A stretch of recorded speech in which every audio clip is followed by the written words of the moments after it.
안녕하세요, 조윤아입니다. 오늘은 1분 스피치 잘하는 법 알려드리겠습니다. 많은 분들이 어떤 주제에 대해서 말을 해보자 라고 했을 때 무슨 말을 해야 되지? 하면서 머릿속에 하얘지고 무슨 말이라도 해야 되니까 이 말하고 저 말하고 하다 보니 아무 말 대잔치가 되었었던 경험 다들 있으실 겁니다. 그래서 오늘은 사람들 앞에서 말을 해야 되는 순간이 왔을 때 자신 있게 말할 수 있는 그 방법을 알려드리도록 하겠습니다. 바로 시간 순서대로 말하는 겁니다. 과거, 현재, 미래 순으로 말씀을 하시면 돼요.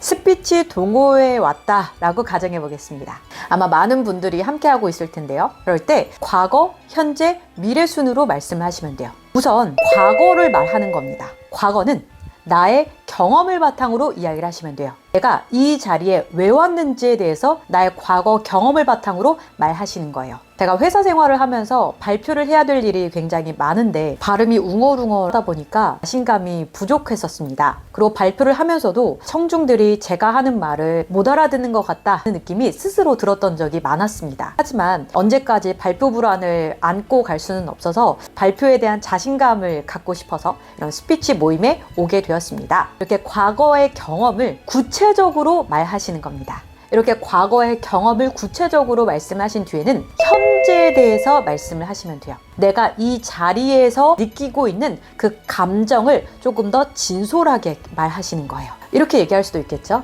제가 이렇게 처음 보는 분들 앞에서 저의 이야기를 하려고 하니까 긴장도 되고 떨리기도 합니다. 하지만 이런 자리를 많이 갖다 보면 말하는 것에 대한 자신감도 생기지 않을까라는 기대감도 큽니다.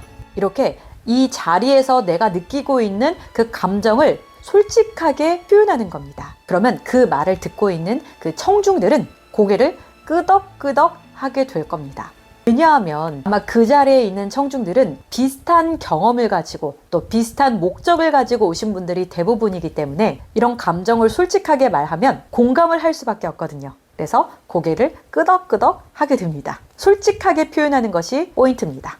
자, 이렇게 과거, 현재 순으로 말씀을 잘 하셨다면 이제는 마무리가 중요합니다. 마무리는 미래형으로 끝내주시면 돼요. 계획 혹은 각오로 말씀을 하시면 돼요. 뭐뭐 하겠습니다. 뭐뭐 할 것입니다. 뭐뭐 하는 모습 보여드리겠습니다. 이런 식으로 미래형으로 마무리를 해주시면 됩니다. 이렇게 얘기할 수도 있겠네요.